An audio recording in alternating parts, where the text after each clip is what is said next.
glass blowing. Absolutely thrilled to have over 250 people tuned in. It really is an absolute pleasure. So we're here today for a demonstration by Louis Thompson, one of our resident artists. So we've got these beautiful, mysterious matte pieces of Louis. They can be purchased as sets, individually, and they're £495 each. Louis is going to be demonstrating some of these absolutely stunning bottles, not these particular ones, but some really beautiful bottles here with us today. So today, obviously, Louis Thompson has been with us for, over 20 years now, and he is going to be joined by Harry Thorne, who's been with us for nearly a year. Welcome everyone to London Glass Blowing. I'm going to aim to make one of these bottle forms, which involves a combination of blowing glass and also working it hot and solid. So we'll start by blowing, and then we'll be working with the glass in a solid way to actually create the form. I'm going to get Harry to get started. So I've been working for Peter for about 20 years. 2001 I started working with him, but I've actually been working with hot glass since 1987. And I discovered working with glass quite by accident, really. There was a glass department within the design school where I was studying. I saw it for the first time, and I was completely hooked by what I saw, and I had a go, and I was able to transfer courses, and I've never really ever considered working with anything else other than hot glass. So I discovered it by accident, and I worked through a number of studios as a kind of an apprentice, I guess, learning different skills and processes and techniques, before I ended up doing a little bit of teaching, and then I ended up working with Peter 20 years ago now. I started working with Peter in 2001, and then during that period that I decided to send myself back to university as a mature student. So I went to the Royal College of Art to study a master's, to study an MA.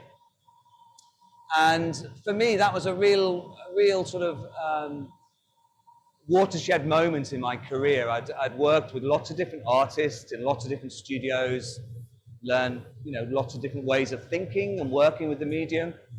And it was wonderful to go back to school, if you like, as a student, and really sort of investigate and reconsider why I started working with glass. So during that time, I worked on lots of different projects, and one of the projects I worked on was to make a installation at the Sigmund Freud Museum in Finchley. And I had to produce a body of work that kind of responded to the collection there and Freud's writings and his kind of life. And so this is one of the very first pieces I made, actually, for that exhibition. And they were called dream catchers, and this idea of these objects that would contain these sort of specimens and inclusions that sort of could represent a dream or some sort of otherworldly kind of specimen. And that was in 2009. And since then, this has been an ongoing body of work. So the first thing we have to do when we're making these pieces is to create some color. You can see the pieces, they all have a colored kind of base to them. So Harry's picked up a small piece of colored glass, which is a very light blue color, and we're going to attach that to the blowpipe.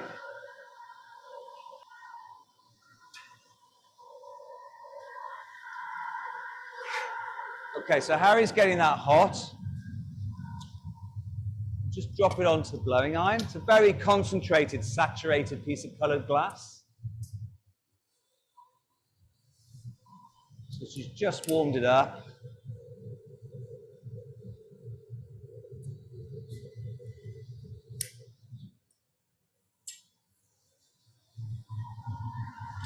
We're going to shape that on the pipe and make a really tiny bubble. And what this is, it's going to create a skin of color, which we're going to use later in the process.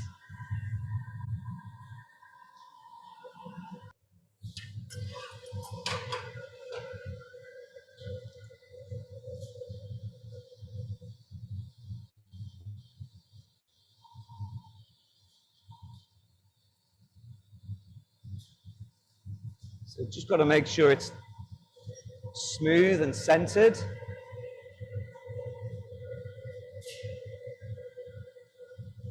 And we'll just pop a little bubble into it.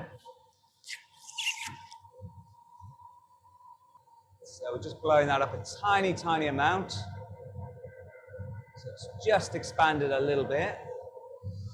So what we're making is something similar to these here. So we're going to make a cup. Okay, and what that's going to do, it's going to form the skin of color that exists on the outside of each piece. Okay, now we'll put a layer of glass on the top.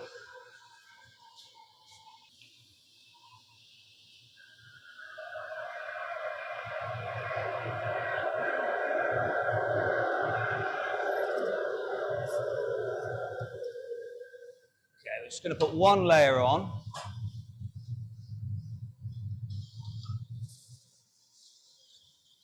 I want the cup to be quite thin in order to bring the color right to the surface. So Harry has to keep the pad wet.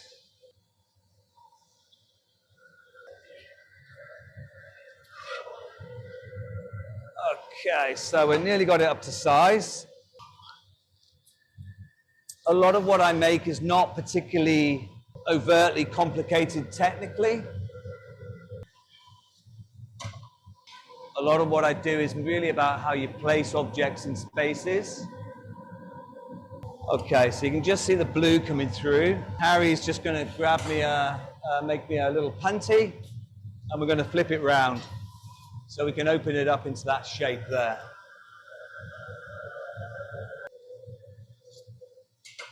It's actually been quite a while since I've made one of these, so I'm just trying to just get my excuses in now, yeah.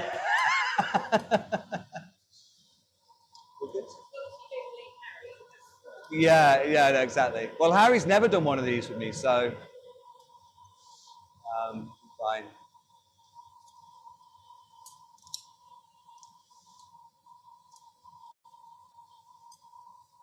Okay.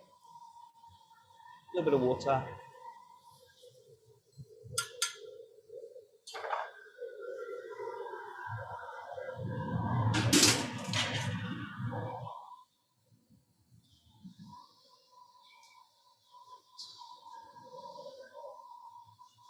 So we're just going to open this up a little bit so we get that shape, and then we're going to put it into the kiln, which is just here, and hold it at a temperature of about 500 degrees Celsius, just to keep it warm until we need it later on.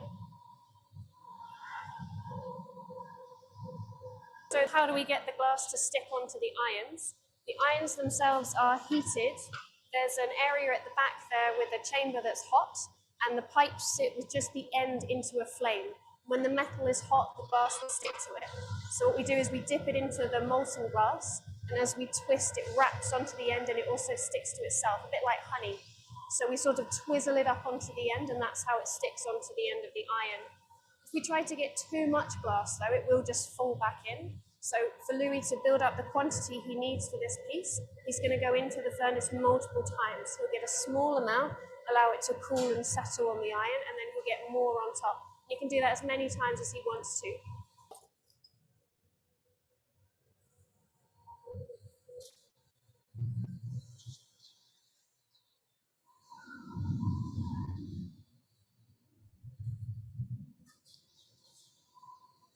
Yeah.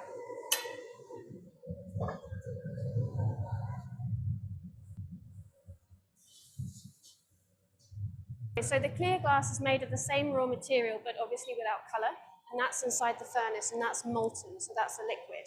So we pick up solid bits of colour, and then we encase it in the molten glass which is in the furnace.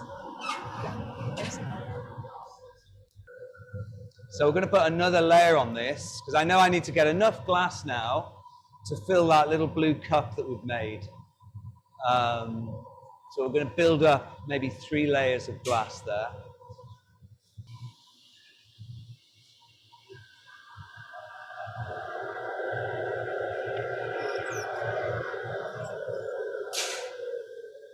So we're going to shape this up, and then in the kiln we've got these little what I call inclusions made from glass. And they're the kind of the specimens that you sort of see inside the bottle. So they get pre-made. So I pre-make them and it enables me, and cool them down again, and it enables me to look at them and make sure that they're suitable for the piece that we're making. They're put into the glass in a particular way, and you can twist them up and create all sorts of amazing patterns. You know, you think about Venetian kind of work, a lot of pattern making there. It's a very sort of basic reference to that, really. Very fine white lines. And then and you can see they're quite small, so really the bottles rely on a lot of magnification and distortion with the molten glass. So they're actually quite small inside, but they just get magnified optically. So we've got that kind of specimen, or the bit of the glass kind of marble, if you like. It's what it is. It's just floating on the end of a piece of molten glass. Harry's going to get me some more glass now, and what we're going to do is basically cover the marble so it becomes completely sealed inside this kind of post of glass. So we're just going to add this molten glass. Just dribble it over the kind of inclusion. Great. I'm just going to cover it. So now it's completely sealed in layers of clear molten glass.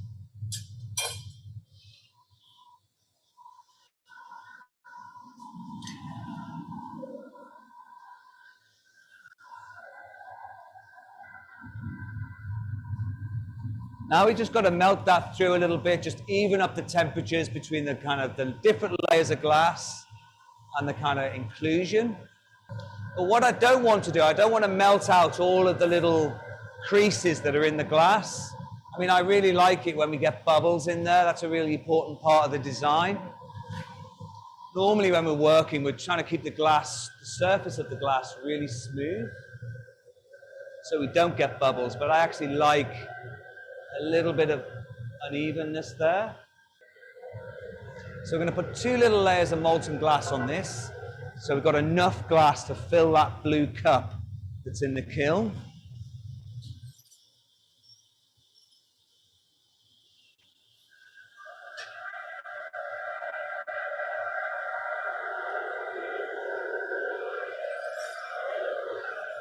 I'm going to just strip a little bit off.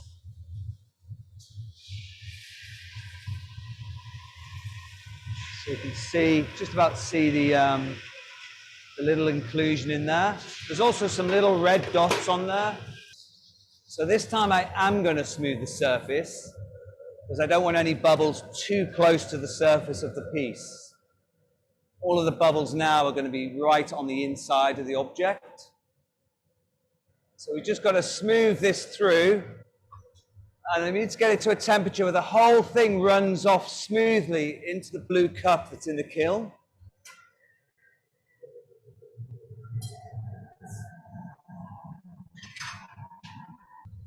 Okay, so this next time we're going to warm this through. We're going to pick up the blue cup, and that's going to form the layer of color that's on the outside of the bottles. So it gives the illusion of the bottle being colored all the way through.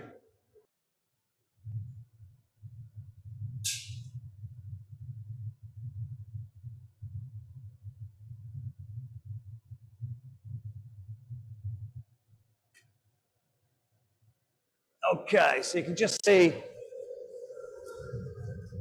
now we've got that cup with that blue on the outside of the piece. So we've got this layer of blue glass now.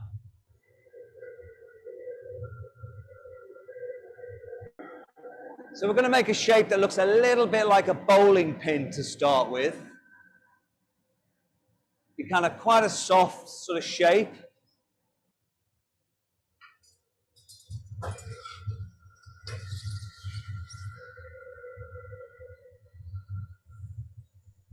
So I'm just going to start to draw the neck out a little bit.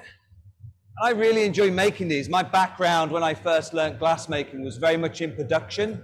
Used to make a lot of tableware, kind of pitchers, tumblers, cocktail glasses. So I've always been interested in kind of production and repetition, particularly. So a lot of what I make is about collections of objects. It's about groups of objects. I find repeating through making something personally very satisfying. You know, you're making a group of objects. No two are the same because of the nature of the process. But there's something satisfying about repeating something through, and each one of all is an evolution of the previous one.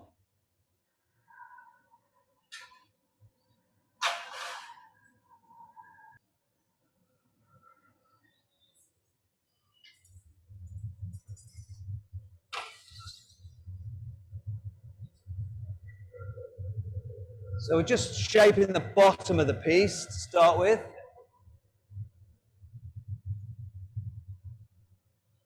And then we're just going to use this torch just to localize a bit of heat.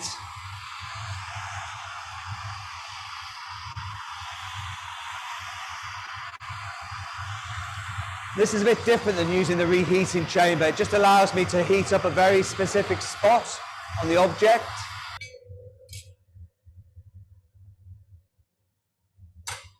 Okay, we're just putting a little groove in the top there. Break the piece off a bit later.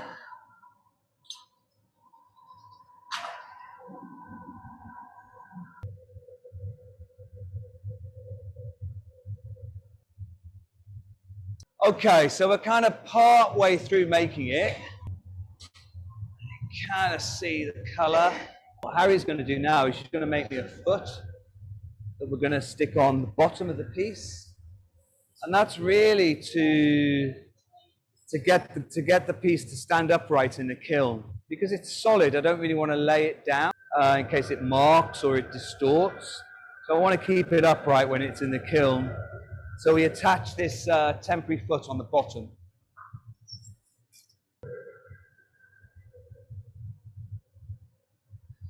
So when the glass is hot, it's very sticky.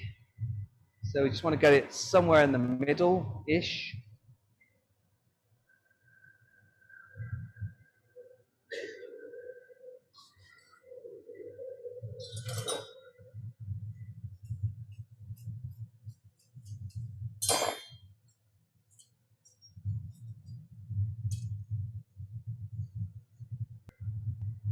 Just let that cool down. And then we're going to turn the whole thing 180 degrees so we can work on the neck at this end. So Harry's going to gather another bit of glass on another rod.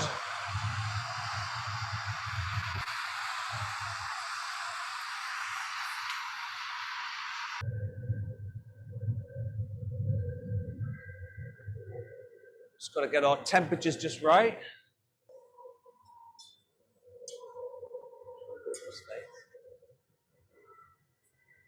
All right, on the space. Okay, we'll just stick that on.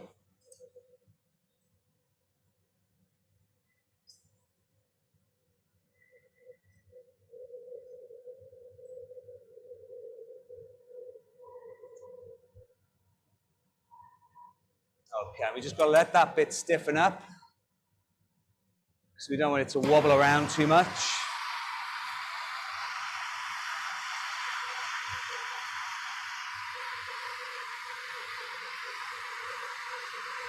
And then when Harry's happy, we'll knock it off my rod and hopefully it'll stick on the other rod. Okay, so some drops of water. The glass at the moment is about 600 degrees Celsius. So when we add the water, it just kind of stresses the surface. And it just puts tiny little cracks in the top.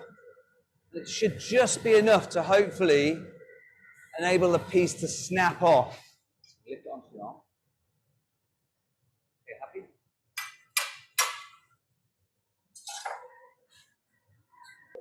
Okay, so we turned it around. And now we can just do the last little bit of finishing, which is to make the neck. So it's really about getting that top end really warm, really molten again, but I don't want to lose the shape at the bottom of the piece. Okay, so it's quite hot. It's moving around quite a lot. So I'm going to squeeze in the neck a little bit. And I'm going to get rid of the excess at the end.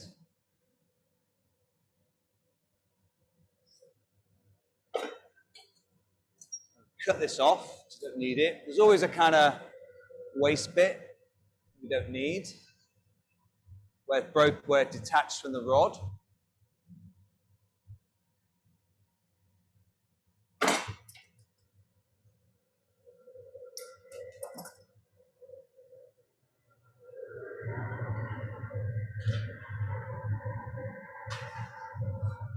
We're just going to warm the glass up now and just slowly pull the neck out. Hopefully it'll come out relatively straight. We're just going to tighten up the bottom of the neck first. Just put a little bit of a groove there, just to give it some definition, just to define where the neck attaches to the body.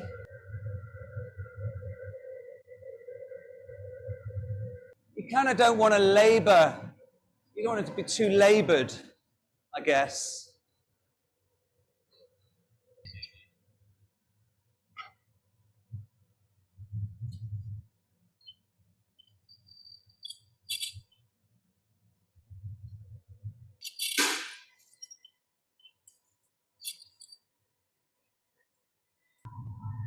Okay, the last little bit of shaping now, just to tighten up that top edge. Just making sure the neck's straight.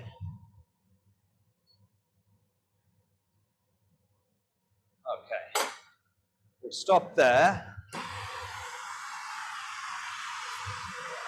This bit's very hot and this bit's quite cool.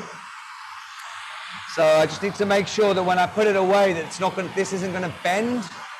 So I just need to let it cool off while I keep the bottom warm. Because it's solid, it just retains its heat a lot more than a blown object. So putting them away at the right temperature is really, really critical. Getting a little bit of water on the bottom.